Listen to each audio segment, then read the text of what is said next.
Hello everybody, good morning and welcome to the United Stand at the start of another busy day. It's so busy with this World Cup, isn't it? Izzy wizzy, let's get busy. Let's get to it. So lots to talk about as normal, and the Glazer, Avram Glazer, has actually spoken overnight to the press, to Sky Sports in America. So we've got a big update on that.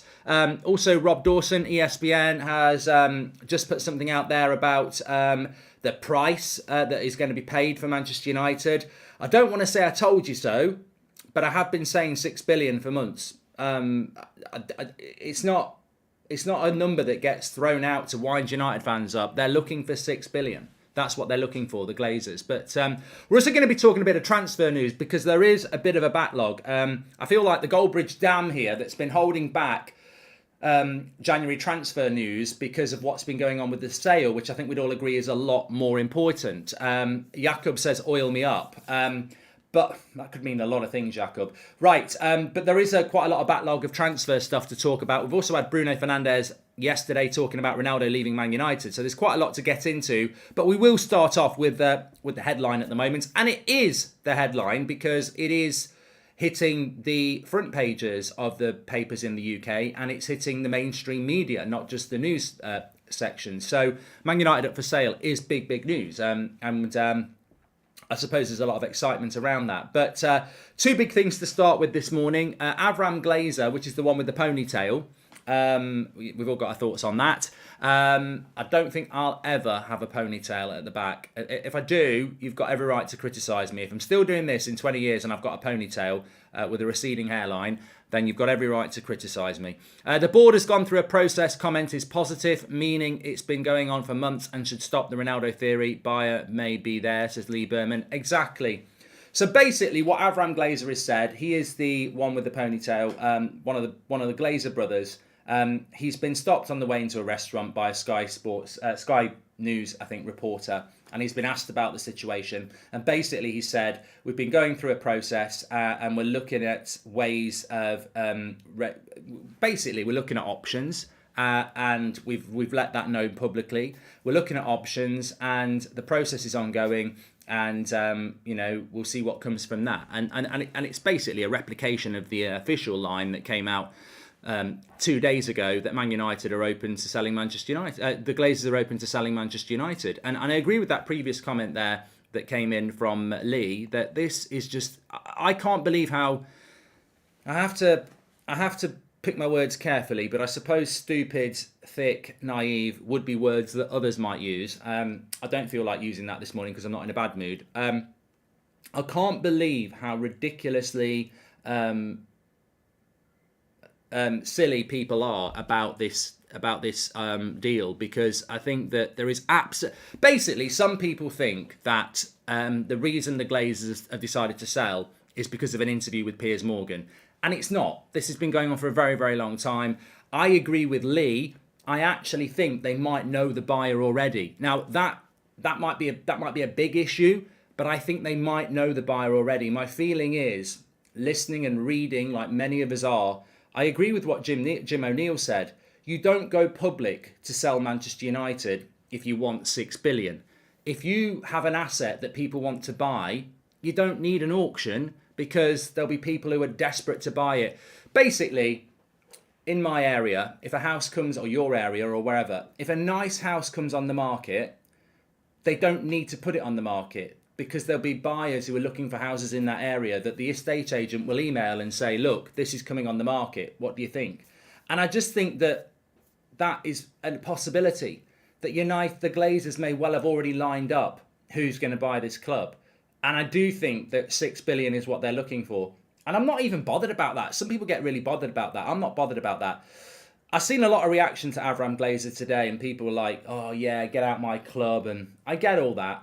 And even the Sky reporter said, a lot of people think you should have sold it years ago. I mean, whether we like it or not, I don't think Avram Glazer or Joel Glazer or the Glazers in general, welcome to the Members Club Silkfish, I don't think any of them will really care about what we've wanted for 17 years.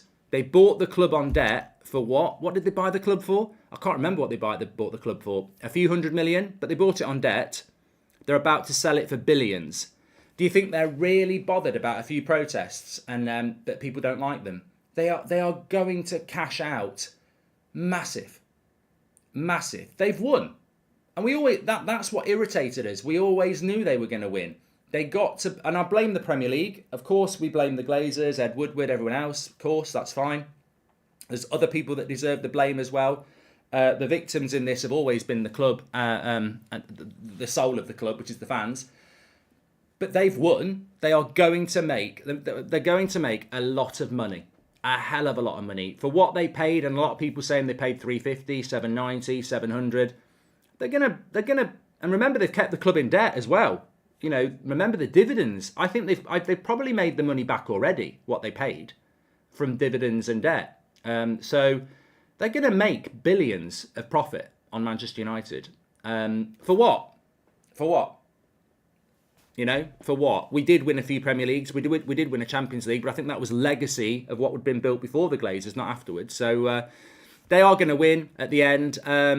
But look, it is a positive update that Avram Glazer has come out and confirmed that they're going through this process of assessing options. And, you know, I think they will be gone soon. I think they will be gone. I think they are going to sell. I don't think anybody, as I said 2 days ago, I don't think any buyer is going to say, you can stay in charge. And the Glazers might like that. You know, apparently Joel Glazer, who's the one without the ponytail, he was against selling the club. But the rest of the family have sort of said, yeah, we want to sell. So, you know, he's sort of been persuaded to do that.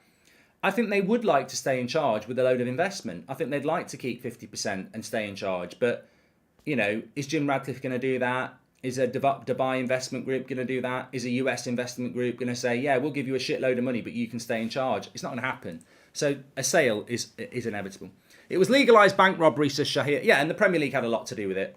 I think they have a buyer who will pay the $6 billion, but they are dangling the carrot to see if anyone offers more than that. I completely agree with you, Simon. We mentioned this the other day. Hi, Mark. Why do you think the Glazers are looking to sell the club now? Do you think they would sell the club to bad owners and rotten the club? Love from India. I think the danger is that they can sell the club to however they want. People keep talking about the Chelsea deal, but the Chelsea deal was basically run by the government and the Chelsea fans to find the best deal for Chelsea.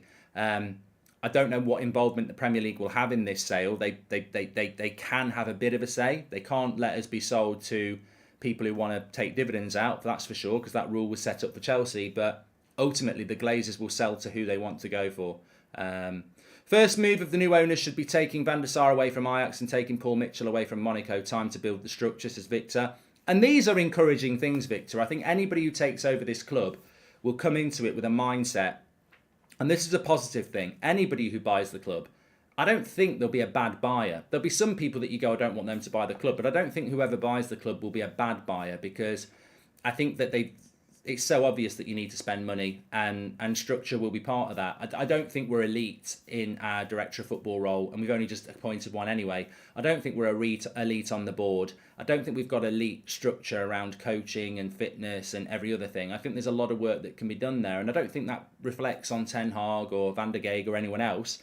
I think there's a lot that needs doing. Did Ten Hag bring his whole coaching team over from Ajax? No, he didn't. So there's loads that can be done at Manchester United. But the encouraging thing is that Avram Glazer has acknowledged publicly what we've been told publicly by a Manchester United statement, of course, that they are looking to effectively sell the football club. Where we're going to go next, I don't know. I don't know the process. I don't know how long it's going to take.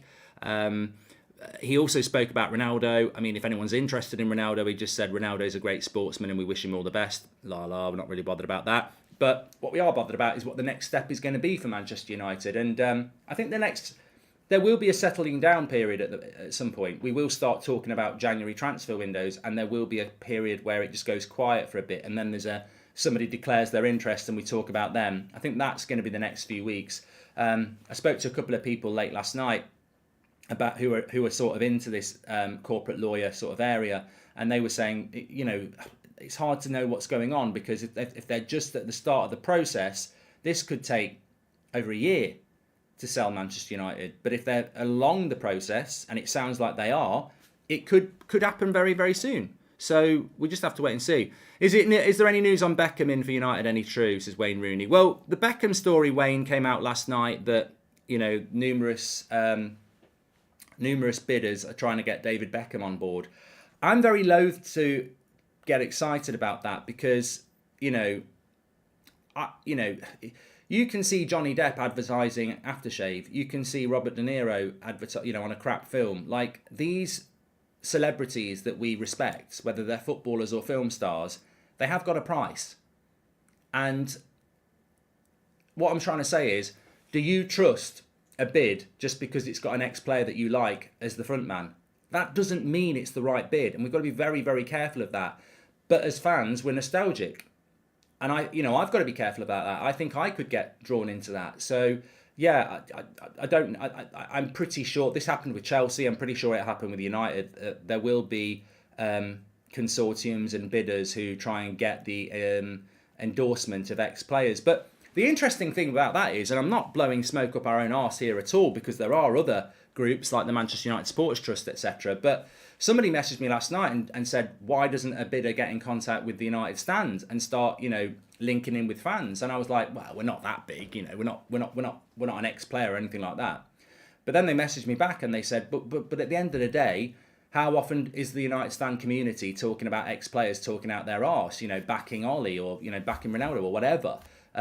Their opinion's no better than a community that, talks every day about Manchester United, and it's a big community. So why would a prospective bidder not be interested in liaising with that? And my answer to that would be, and I didn't answer that message, my answer to that would be, it's just that they're just not in the modern world. They probably think that linking in with Patrice Evra or David Beckham is the way to go. And it probably was 20 years ago, but the world's changed, social media. They should have an interest and knowledge about what goes on around a football club, whether it's United stand around Manchester United or, Twitter or whatever. They should have a knowledge of that, because that's where most of the conversation is occurring. But I'd be very surprised if we got a phone call from, Sir Jim Radcliffe's consortium or Dubai to say, this is what we're looking to do. Do you want to discuss it? Do you want to discuss us with your community? I mean, it would be great, because there's nothing stopping that. There's nothing stopping that. The more information we've got to discuss, the more knowledgeable we are. But I can't see that happening. What I can see is the old school way of doing it is what happened with the Olympic bid that we had in 2012, where you get Beckham and everyone else and go, look, vote for this. It's like an election campaign, isn't it? I don't care who buys the club as long as they don't get rid of Ten Hag, says Oz. I can't see that happening. Good morning, Mark. I hope that United executives are going to get their P45, says Alistair. David Beckham for takeover, says Man United Hodge. The sale of the club affect January transfer budget, says Addy. Yeah, we'll talk about that in a minute. And I mean, look, a lot of people are saying, what if Dubai link in with Beckham? I don't know. I just don't know. I don't know what's best for the club, because I think one path as United fans we've always trodden, even if you don't watch this channel and you're part of another group, Red Army, Must 58, whatever. I think United fans are all united on one thing, is that we mistrust the election campaign, I suppose. We mistrust this is the thing to do. I think every United fan, by their nature, is a challenger. We all know where we should be, and we've all got our own ideas. I don't think it's wise for a bidder to go, oh, look at these, we've got the class of 92, it must be the right thing to do, because I think fans would look at the last 10 years and go, class of 92 haven't played for 10 years. They've said a lot of silly things and they've done a lot of silly things. Their opinion's no better than mine as a United fan. They are legends, but do I need to, for every good opinion, there's been a bad opinion there. For every good opportunity, there's been a bad opportunity. I don't know whether I trust a bid with an ex-player attached to it. I don't know whether I do. I don't know whether I trust a bid with a United fan attached to it. I don't know. I actually find myself not knowing what's best for Man United next, and therefore I'm doing something that I don't normally do in life. I don't normally like sitting on the fence. I'll take my time on a decision, and that's what I'm doing. But I'm not going to jump with, let's get the oil money, let's go for Sir Jim Radcliffe, let's go for Ambani, let's go for someone like Todd Bowley from America who wants to spend money. I'm sort of like, I wish we could know the options, but unfortunately I don't think we will, because it's the Glazers who have to make the decision, isn't it? So it will be interesting. But I do think it's going to cost a lot of money, and I do think it's going to cost about 6 billion, and I do think that that's what the Glazers are looking for, and I don't think that's a bad thing. I think if there's a bidding war, why is that a problem? Why should we care about a bidder for United getting a fair price? I mean, of course, I want them to get a fair price because I don't want the Glazers to get loads and loads of money. But ultimately, I want the Glazers to go. So if they get 6 billion or 7 billion, does it really matter? In some ways, the more they get, I think the better buyer we get. Because if we've got somebody willing to overpay, imagine what they're willing to do when they get the club. If there's a Ferrari on the forecourt down the road and you want to buy it and you've been saving up for, and you offer 100 grand and then someone walks in and goes, there's 200 grand, I just want it. They've got money to burn, haven't they? And I think that's going to be very important in the future of football, whether we like it or not. One thing I've learned from this a lot is people don't know what net worth is, and I read that the owning PSG wouldn't stop Qatar buying United. Do you know if they'd be allowed? Says Joshua Bellwater. I wouldn't be surprised if we could be bought by the people that own PSG, but then I don't think that should happen. I'm not talking about the morals of money coming from Qatar. That's something completely different. I think there is a sporting line that we shouldn't be owned by the same people that own PSG. I wouldn't be comfortable with that because then you're becoming a franchise and they own PSG first. I'm not comfortable with Man United being owned by the same people that own PSG. I don't like that at all. You want your independence. Morning, Mark. I think the next buyer should contact us regarding the sale of the club, says Mikael Roach. And do you think the sale of Manchester United be the biggest in sports franchise history, says Ali? I don't think it can be, Ali. I think there is a bigger sports franchise than us in America, I think. Maybe it's on value, though. Do you think we're going to hear Sue today, says Ashrit? Yeah, I'm looking forward to the World Cup today. Another 4 games. We've got Portugal and obviously Bruno and Delo hopefully will play. And then we've got Brazil tonight. Looking forward to those. We're starting at 10 on That's Football. Prospective buyers asking United stand community for input. God knows, says Bucci. I don't think it's about asking for input, but I just think that your support or knowledge is as big as I don't look. All I'm saying is we spend a lot of time talking about ex-players getting it wrong. Who out of the ex-player brigade wanted Ten Hag? None of them. None of them wanted Ten Hag. And we're meant to get behind them because they're part of a bid. I think the world's moved on is what I'm trying to say. I think if you're trying to buy United and you're thinking, let's get an ex-player involved because that'll get the fans on side, it probably will, but there's no depth to it because they're no better than a fan. Their opinions are riddled with bias and favouritism and nepotism. None of them wanted Ten Hag. Not one United player, ex, came out and said, I want Ten Hag. It was all Pochettino or Simeone. So I respect them. They are legends. And, there's something very nostalgically nice about having an ex-player attached to a United bid. But would you trust it? Would you trust it? Or would you deep down think, in 3 years, this could be an absolute disaster? It's the Solskjaer effect, isn't it? I think many of us are still scarred by Solskjaer. Dancing outside Old Trafford singing Ollie's at the Wheel on camera scars me because I did dance. I didn't fake it. I was singing and I did want Solskjaer. It was nostalgic. And very, very quickly I realised this was a bloody mistake. And I don't want that. Imagine, what I'm trying to say is, imagine there is a multi-billionaire proposer who wants to buy United and make us the biggest club in the world.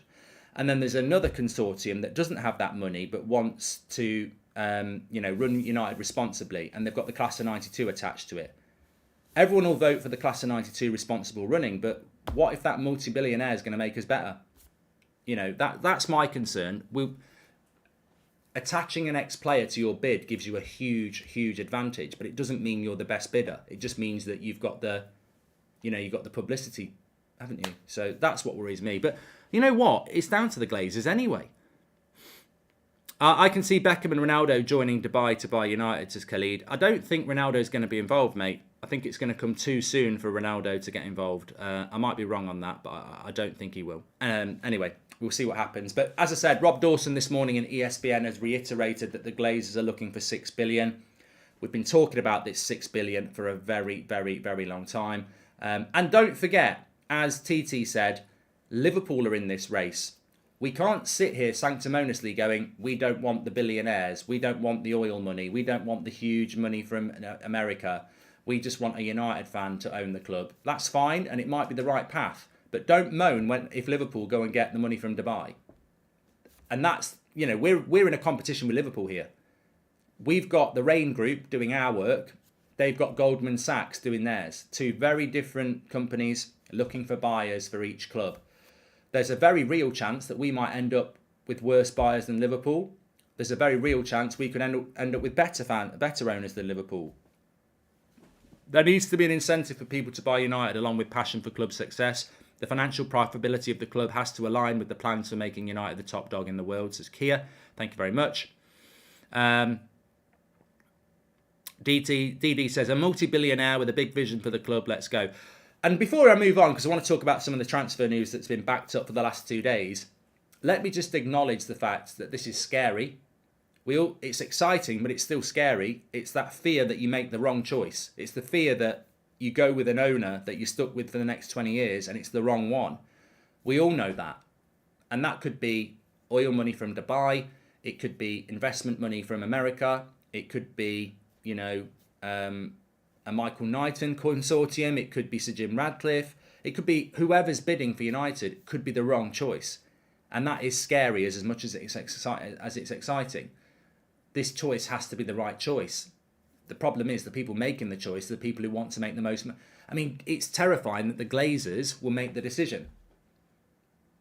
I wouldn't trust the Glazers with anything because it's about money. If you went on holiday and said, can you look after my mansion and my Ferrari, and you trust the Glazers with it, and you come back and someone's living in your mansion and your Ferraris are gone, they've sold it. So our future is in the hands of the Glazers. I think people need to get this in their head. There is no bidding system where we vote on it unless they allow that, which I don't think they will. If they've got an offer for 6 billion and it's a bad owner and they've got an offer for 4 billion from a good owner, they're not going to go with the 4 billion, are they? That in itself is a concern. We need to get our head around the fact that the Glazers decide, and to be honest, I think they'll go with the highest bidder, won't they? Why would they not go with the highest bidder? They've taken dividends out every year. They've kept us in debt. And I heard somebody last night going, I think they'll want to leave a legacy at United. On telly, I think that the Glazers will want to leave a legacy at United and they will deliver the fans a nice parting gift of giving them the owner that they want. And I thought, bullshit. Their legacy will be debts and dividends no matter what. They're not going to leave being applauded out United, and they know that. And, to be honest with you, their satisfaction may well be going to the highest bidder and going, you deserve what you get, United. And that might happen. Will the Premier League have to vote on the new owners like Newcastle, says Dan Wee. I don't know how that works. Kaiser, welcome to the Members Club. Thank you very much. I don't know how that will work. There will be some involvement from the Premier League. An owner certainly won't be able to come in and rip us off for dividends. But we'll see what happens. I think where we are at the moment, we know we're up for sale. The question marks are how advanced that sale is. I personally think it's quite advanced. I think they know who they want to buy the club, and I think it's from the US. That's my opinion. Yes, I've spoken to a few people, but it's also out there publicly. I think they know who they want to buy. I think it's going to be American, and but I think that they are open to some late bidder. Let's wait and see. Maybe a higher bidder, says Chunky. And we're just going to have to wait and see how long this process is going to take. So we'll see. But they are looking for 6 billion. Anybody who get, again, these know-it-alls. We're not worth any more than 3 billion, Mark. Chelsea actually went for 2.7 billion, and we won't go for any more than 3.5 billion. And I'm like, oh, get back in your bloody A-level maths class. What are you talking about? Are you on the board? They can ask for what they bloody well like. Things that are worth 50 quid can be sold for 5 grand. It's about what people are willing to pay. It's never about value. It's about what people are willing to pay. Some people will go, Man United's not worth 6 billion. I'm not paying 6 billion. I wouldn't be surprised if Sir Jim Radcliffe said that, because I think he's a businessman, and I think he knows we're not worth 6 billion. The problem is if somebody wants to pay it. And I think that will be a barrier to Sir Jim Radcliffe, by the way. I think he is a businessman and he's got his head switched on and will go, you're not worth 6 billion, I'm going to give you 4. But if someone gives 6, he's gone. So we'll have to wait and see what happens. Aaron says, no Americans. Why? Todd Boehly is not a bad owner for Chelsea. People need to move past this stereotypical reluctance towards American buyers. Like, they're not all the Glazers. Like, Todd Boehly's group are minted and they're going to spend a lot of money. It's not. I don't think you can just write somebody off based on nationality. I mean, okay, I suppose I'm a hypocrite there because I've just said I don't really want any ex-players involved because I'm still scarred by Ollie. I get that. You don't want another American owner because you're scarred by the Glazers. It might not be logical, but you can understand that. But I don't necessarily think an ownership from America is a bad thing. It's about what's best for Manchester United. That's what's important to me. Anyway, let's talk about some other news, transfer news. People are talking about the January transfer window. This came out yesterday. A couple of outlets were talking about it. I think the Manchester Evening News was one of them. Manchester United are looking at January signings. This is coming out now. It's probably got lost in everything else. Manchester United will look to buy in January after Ronaldo moving on. So that's a positive news. I've always thought we'd buy in January anyway. I think it's absolutely obvious that we need to.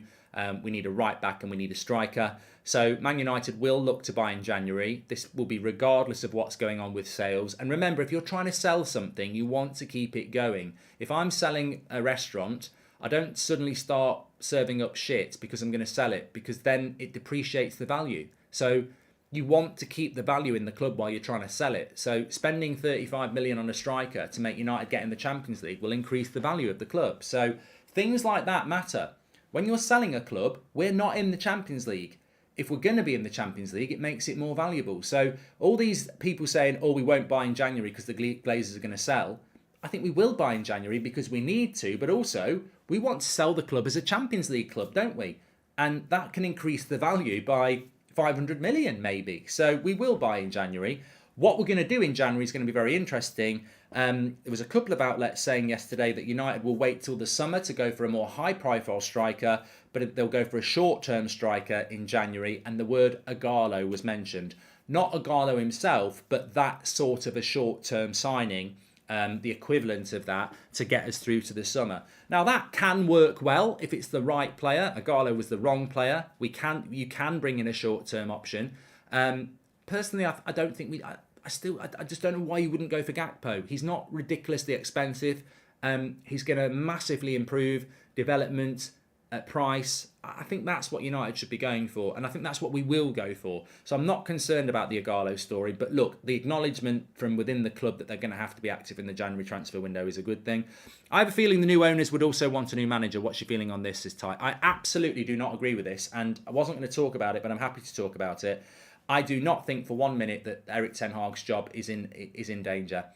If you're buying this football club, there is so many things that need doing before you look at the manager. If I was buying Man United, I need to change the board, I need to build the stadium, I need to change the structure of the club, I need to, sort out facilities, I need to get rid of players.